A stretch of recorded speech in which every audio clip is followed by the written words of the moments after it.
Finn the human saved kingdoms, fought evil wizards, and even defeated the cosmic embodiment of evil. But for all the lives he's saved, there was always one he struggled with the most: his own. He was a child hero born into a broken world, praised for his courage, but crushed by loneliness, heartbreak, and loss. He lost his arm, he lost his loves, he even lost himself. Because no one tells you this part, saving the world doesn't fix you, and being brave for others doesn't teach you how to be kind to yourself. This is the story of the boy who became a hero and the hero who learned to save himself even when he started as a baby covered in his own poop. Alright, when Finn was just a newborn abandoned in the woods, he made his very first boom boom. He cried, he screamed, but no one came. Not for a very long time. And that moment stuck with him. So when he was finally rescued by Jake's parents, he made a promise. That day, I vowed to help anyone in need, no matter how small their problem. That's where it starts. His whole identity as a hero, as a fixer, is a reaction to that helpless moment. He never wants anyone else to feel how weak, vulnerable, and alone he felt. But what happens when that instinct becomes a mask? What happens when saving others becomes a way to ignore your own hurt? In Ocean of Fear, we see the first crack in Finn's persona of the frightless hero. Finn is terrified of the ocean. He doesn't know why, and he just freezes up. That terrifies him even more. Because what does it mean if a hero can't even act in the moment when it's necessary? He tries to play it cool, says he just needs to take off his shoes first before entering the ocean, but under all of it is a fear so deep, it has its own voice. The Fear Feaster, a creature that lives inside of him and calls him a coward. And in this instance, it's sort of right. But when Jake is drowning, Finn doesn't run. Instead, he just knocks himself out to deal with the fear and ends up saving Jake. That's the moment. Not when the fear disappears, but when Finn chooses to act the hero anyway. I'm proud of you, man. You did it. Thanks, dude. That's what makes him brave. Not that he's fearless or anything, but that he feels everything and still shows up. But fear is only the first feeling he'll have to face. Soon it's heartbreak, loneliness, regret, and he can't punch his way or knock himself out of the way of those. If fear taught him to feel, his hero teaches him to think. After all, punching bad guys is easy. That's what Finn is really good at. But then he meets Billy, the greatest hero in Ooze history, and Billy tells him something that kinda breaks his brain. All my life I've beaten on evil creatures, but new evil keep popping up. Finn is crushed. The guy he's tried to become, the guy who's his hero, his idol, doesn't even believe in punching evil anymore. So he tries it Billy's way. Non-violence, good deeds, kind words, and it's a disaster. Sometimes Ooh is too messed up to talk down. Sometimes the villain doesn't want to change and needs to be punched. And when things finally go too far, Finn drops the act and fights. Not because he wants glory. After all, he's only practicing non-violence because he thinks his hero thinks it's the most honorable and heroic thing to do. And that moment, it's what brings Billy back around too. Because being a hero isn't about being a pacifist or a fighter. It's about knowing when someone needs a hand and when they need a sword. Finn and Jake, truly, you are my heroes. But the sword part is easy for Finn. What's harder is that Finn doesn't know the answer to one simple question. Who am I? And it takes a long while to find that answer. First, in Mortal Folly and Mortal Recoil, Finn faces his biggest threat so far, and it's come for Bubblegum. When she's possessed, Finn fights harder than ever, not to save a kingdom, but to save her. He throws everything he has at this thing, and he wins, technically. The sweater full of love from PB saves him from the Lich's flames and later destroys his skull. But PB ends up broken. The cost of saving her was almost losing her, and in that moment, something shifts. Being a hero doesn't feel epic anymore. It feels fragile. Finn's fight isn't just about helping, it's about holding on, and he's not ready to let go, which makes what happens next so much worse. After nearly losing Bubblegum, Finn clings tighter. And then, for a moment, it finally happens. PB de-ages back to 13. Suddenly, the princess that he always loved actually loves him back. They laugh together, prank together, and they seemingly just click together like it was destined to be. For once, Finn isn't just the hero. He's the boy who gets the girl. But It doesn't last. She turns into her adult form again, and just like that, it's over. Do you wanna hug some more? Finn, you silly. You really gotta move on. And Finn is left with nothing but a lock of her hair and the hollow silence of the Candy Kingdom throne. This is his first real heartbreak, and there's no monster to fight, no evil to stop. There's no one to save, just a feeling he can't punch his way out of. And that's the moment we start to realize being a hero doesn't protect you from pain. Sometimes it just distracts you from it. After heartbreak, Finn throws himself back into what he knows, saving the day, stopping the bad guy, being the hero. And nobody makes that easier than Ice King, the creepy, lonely wizard who's always kidnapping princesses. A villain, plain and simple. Until Finn finds the tapes. In Holly Jolly Secrets, Finn uncovers Ice King's old video diaries. What starts out as a funny invasion of privacy becomes something darker and sadder. Because the Ice King wasn't always like this. He was Simon, a kind man, a human. Someone who only wore the magic crown to protect the world and what was important to him, and who lost his mind in the process. Finn watches horrified as Simon forgets his fiancée, forgets his name, forgets himself. And suddenly, the villain isn't a monster anymore.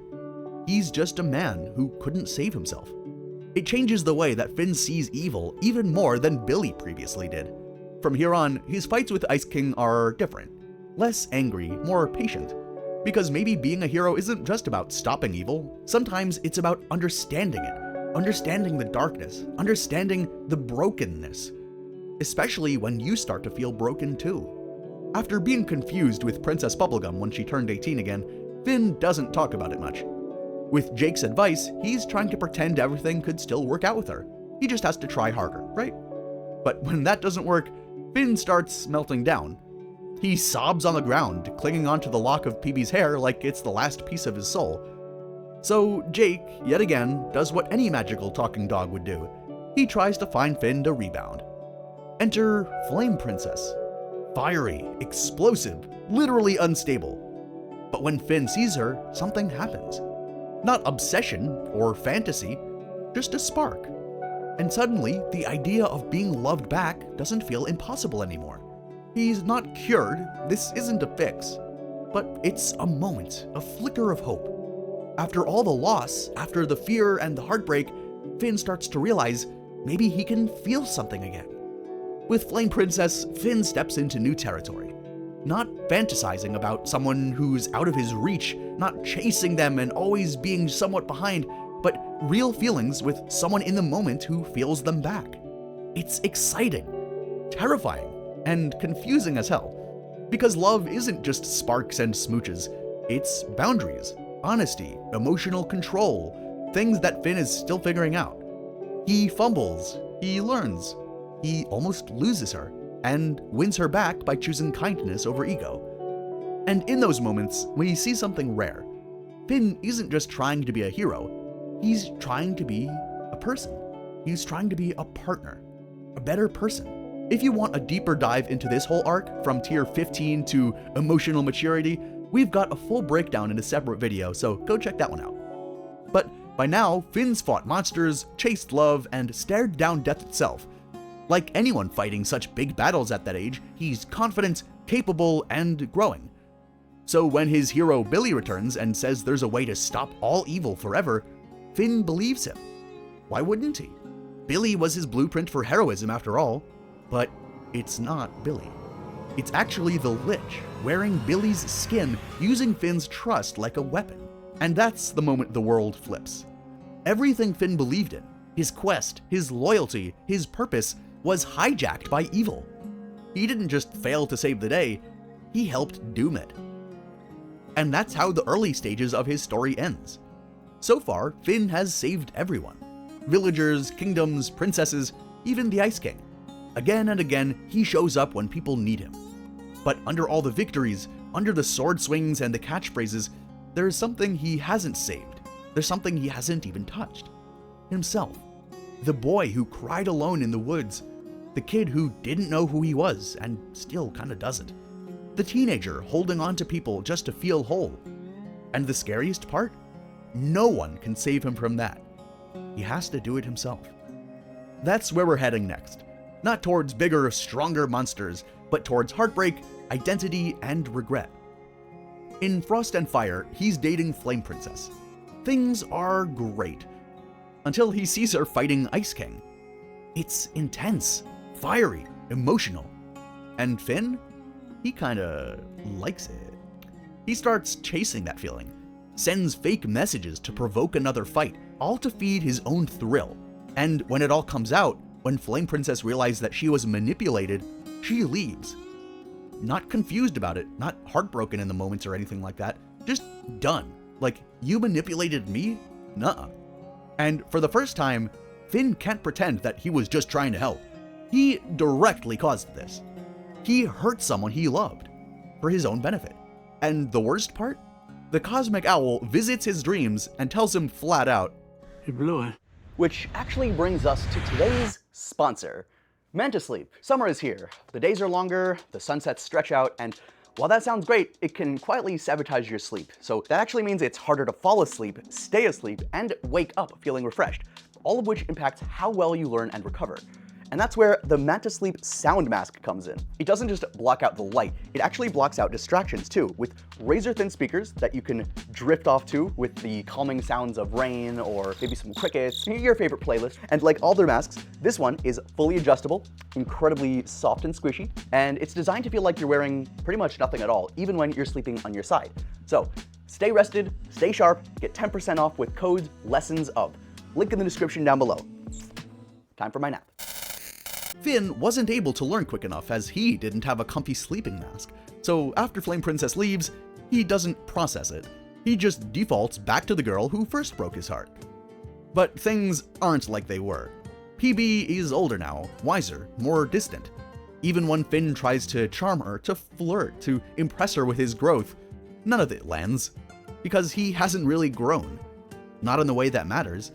He's still chasing connection to escape pain, still trying to plug one heartbreak with another. And PB sees that. She doesn't scold him, she just doesn't engage. And that silence hits harder than any rejection. It's the first time Finn realizes that you can't go backward just because forward hurts. But I think I learned something. You can't force closeness with someone who's already moved on. He came looking for love, but what he found was immaturity, his own. And that was the biggest step towards saving himself. That understanding. More realizations follow shortly after. Most of his life, Finn carried pain that he couldn't explain. A fear of water, a pit in his chest, a feeling like something was missing. In the vault, that feeling takes shape. A haunting vision of a ghost lady leads Finn to uncover memories that he never knew he had. Not from this life, but from a past one. Shoko, a thief with one arm, trying to get by and survive, ending up dying alone after a plunge into a moat of poison. She was him, and he was her. Suddenly, Finn's fears aren't random.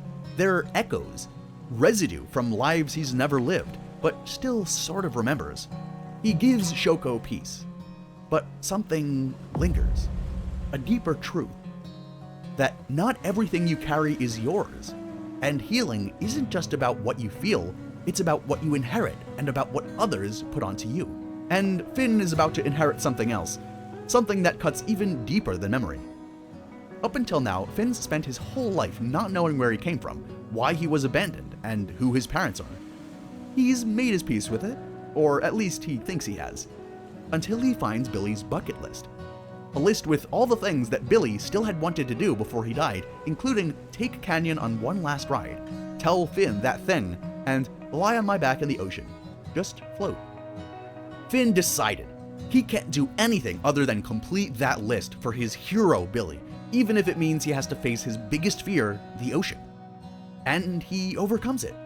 Kinda. The grass sword takes care of the fear feaster. It feels like a turning point. He's conquered fear, found purpose. I'm not afraid of the ocean anymore. I'm doing it, Billy. And at last, Billy completes his bucket list post-mortem by telling Finn that one thing. Oh, you must go to the Citadel.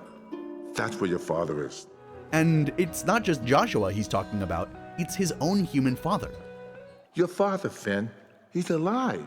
Just like that, the floor drops out. There's someone out there, someone who shares his blood, a living connection to the part of himself he's never understood. But the truth waiting for him on the other side isn't what he expects. It's worse. When he finally meets his father, there's no embrace, no apology, just a smirking, selfish drifter named Martin who barely remembers his name. In a single moment, all of Finn's hope turns to disbelief. This isn't a lost hero, this is a cartoonized version of Forrest Gump. A man who just ran and is about to run again. So Finn chases him, not willing to let go of his one chance to get answers or a family. He holds on so hard, he holds on so tightly, not willing to let go, that something snaps. The grass sword bound to Finn's arm reacts violently. And just like that, his arm is gone. His father escapes through a portal and Finn is left alone. This isn't just loss. This is abandonment, done all over again. And it cuts deeper than any sword. For the first time, Finn doesn't just lose someone he loves, he loses a part of himself, part of his dreams, part of his hopes. In the tower, Finn tries to fix it all, not with healing or acceptance, but with revenge. He builds a tower into space, piece by piece, just to punch his dad in the face. And the higher he climbs, the more he unravels. He sings to himself, he fantasizes, he imagines Martin's presence in the stars. This isn't bravery, it's weaponized grief, and he's hurting himself because of it. And when he finally lets go after beating PB disguised as Martin, he doesn't look like a hero. He looks like a kid who lost everything and doesn't know what to do next except lash out at the world. Because sometimes rage can feel like strength, but it's just pain in disguise. And pain like that doesn't go away. It sinks until you can't feel anything at all. After losing it all in the tower, Finn doesn't get angry anymore. He gets numb. In Breezy, he's not chasing love, he's not saving kingdoms, he's just drifting, kissing random princesses at wizard graves, following a talking bee through flowers and chaos, just to feel something. Jake notices. He even points it out. Guess you're still hung up on both of them, bro. I ain't hung up on nobody. Nobody. But Finn doesn't want to admit it, because the truth is, somewhere inside he knows Jake is right. And yet, through all that emotional turmoil, someone still cares. Breezy, the bee with a crush, starts singing for Finn, making something shift. Finn feels warmth again, and miraculously, his arm grows back. Not because he fought, but because, for once, he let someone love him without needing to earn it. And that kind of love might be the only thing strong enough to bring him back. Breezy marked a turning point for Finn where he had hit rock bottom, and then he just manages to crawl out of it. We see the immediate effect in The Visitor, where Finn sees Martin again. Not as a hero, not as a changed man, he's just the same. Same smile, same selfishness, same trail of damage. Is everything you say a lie? No, of course not. Well, is there any way I can tell the difference? Finn could have hoped again, could have begged again, but he doesn't. This time, he watches and accepts the truth. His dad is never going to be what he needed. So, when Martin tries to leave, Finn doesn't scream or chase. He even pulls the lever to send his dad off flying into space. And that way that he let go, that's growth. Because for once, Finn isn't trying to fix someone. He's setting a boundary. Something he learned that exists after falling out with Flame Princess. And as Martin disappears into the sky, Finn makes a quiet promise. How he'll never be like his dad, and that he'll keep being a hero. From here on out, that's exactly what he tries to do. He stops always chasing answers and starts building something of his own. To do so, he goes on an introspective journey in the mountain, where he's confronted with his 3 paths. One path shows Flame Princess, representing Finn's desire for love. One path shows Jake and Bimo, representing Finn's desire for friendship and family. The final path shows a butterfly, one of Finn's past lives, which is also a symbol of change. And for the first time, Finn doesn't choose comfortable love or safety. He chooses transformation. No reward, no closure, just moving forward. He doesn't know what's waiting, and that's the point. After everything he's lost, Finn finally stops running from the pain, just like he did with Martin. From here on, it's about finding something. Not a villain, not a treasure chest, not a quest, not a princess, but himself. Because after spending so long saving others, and so long avoiding his own pain, he's finally ready to ask the question, who am I when no one needs me? This question leads him to the Catalyst Comet, a cosmic force that returns every 1,000 years, and it's offering a way out. Come with me to the end and the beginning, or struggle here a while like a beautiful autumn leaf. And for just a little, Finn listens. Because after all the heartbreak, the loss, the questions, it sounds tempting. No pain, no fear, no mistakes, just transcendence. But Finn doesn't take it. I feel like I put a lot of work into this meat reality. I'd like to see it through. Because he's not finished being human. He's not perfect. He's not healed. But he knows now. Being alive means feeling everything. The joy, the heartbreak, the weird stuff in between. And he chooses it. That's not just maturity, that's identity. And while his father does take up the offer of the comet, Finn floats on back home. Still unsure of who he is, but definitely sure of who he's not. He still has lingering questions, which is when the Hall of Egress appears. And look, that episode isn't just something to rush through in just a few minutes. That would be insulting. So we won't. Instead, we'll give the Hall of Egress the full video it deserves later. If you want that, let us know in the comments, because there is definitely so much to say about it. But for now, just know this. In that hall, Finn stops being the boy who charges through life with his eyes wide open and becomes someone who can move forward even when he can't see what's ahead. And that's what real growth looks like. Not a sword, not a win, just a quiet step forward that no one else sees. There is yet one more regret he has to face. Flame Princess. They've both grown since the breakup. Time passed, wounds healed. But until now, they've kept their distance. And in Bun Bun, fate puts them side by side yet again. Not in a romantic moment, but in a delivery of a new candy person for Cinnamon Bun in the Fire Kingdom. And somehow, Finn and FP reconnect. Not because the sparks return, but because they don't need to. Finn doesn't try to win her back. Flame Princess doesn't put up her guard. They just talk like two people. And in that simple honesty, we finally get what they didn't know they needed. Closure. When we broke up, I said sorry, but I didn't fully understand exactly what I did wrong. Finn apologizes. That was a really, really messed up thing to do, and I'm truly sorry. Sincerely, not to fix the past, but to acknowledge it. To recognize that who he was in the past isn't who he wants to be in the future. And Flame Princess forgives him. It's quiet, uneventful on the surface, but it's a huge moment of emotional maturity. Because sometimes the bravest thing a hero can do is stop trying to win and just to make peace, to admit your faults and to move forward in the right way. And now that he has, he's finally ready to face where he really came from, to get the answers that his dad never gave him. The Islands miniseries gives him that answer. Alongside Jake, Susan Strong, and Bimo, Finn travels across the ocean in search of other humans. And what he finds isn't some epic human legacy, it's control, sterility. His mom, Minerva, is just as selfless as Finn is, with the same desire to help as many people as possible.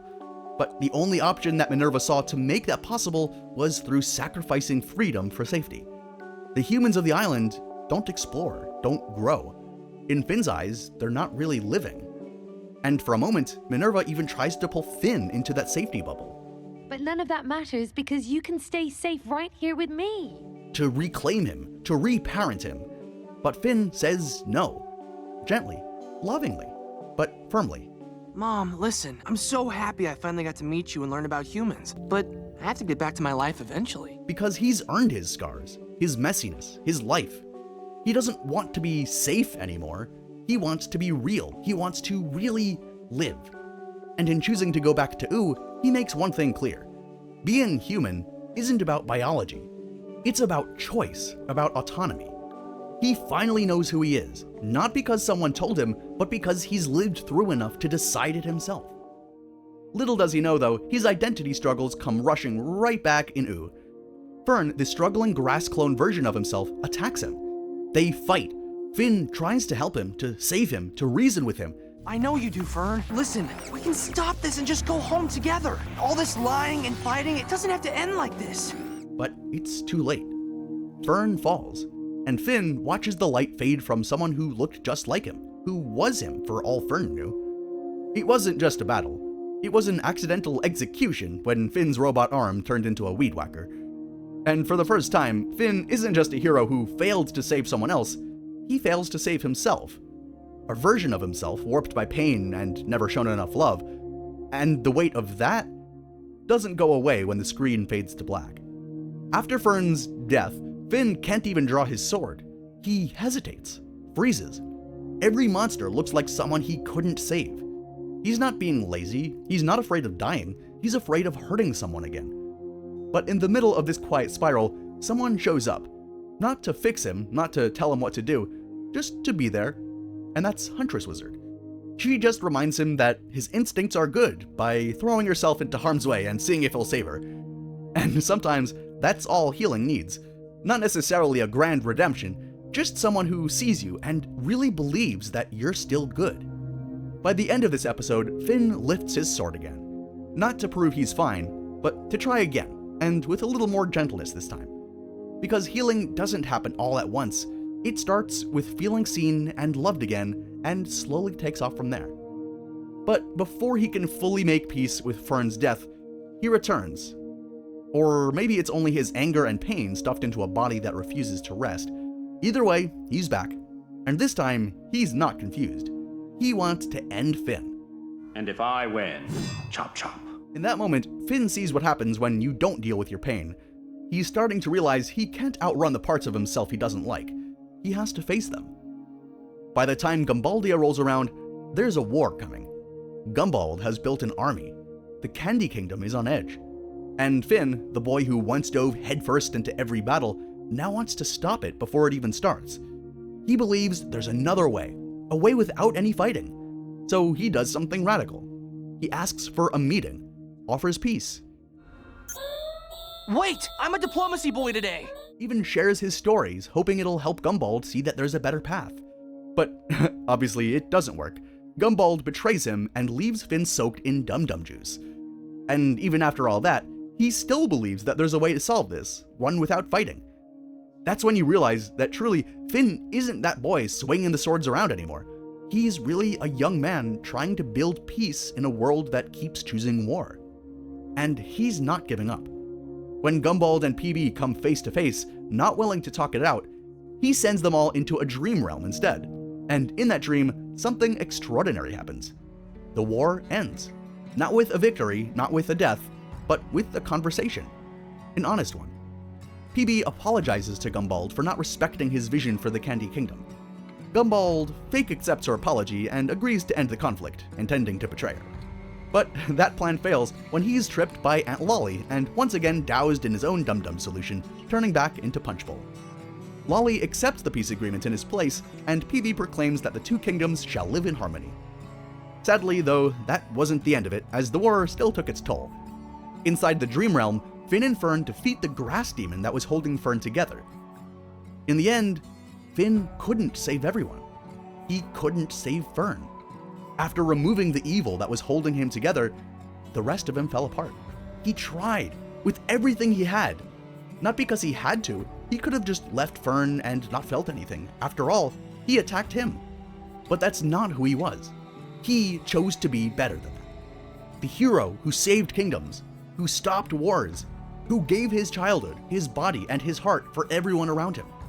But for the longest time, he couldn't help himself. He couldn't save himself because he didn't know how. Not until he stopped running from his grief and faced the versions of himself that he hated.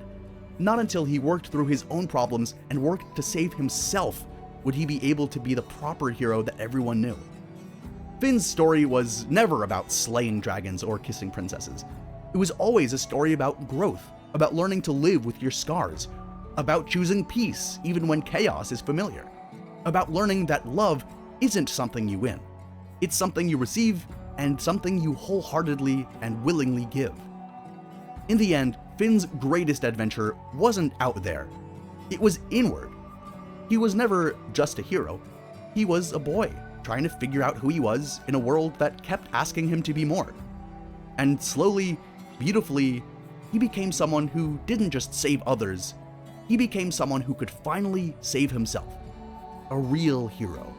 And if this story moved you, if you want to see how Finn, after everything, found love again, not through obsession or rescue missions, but through stillness, respect, and quiet connection, then check out our next video, the episode where Finn finds love again, and what it teaches. Alright, back to my nap.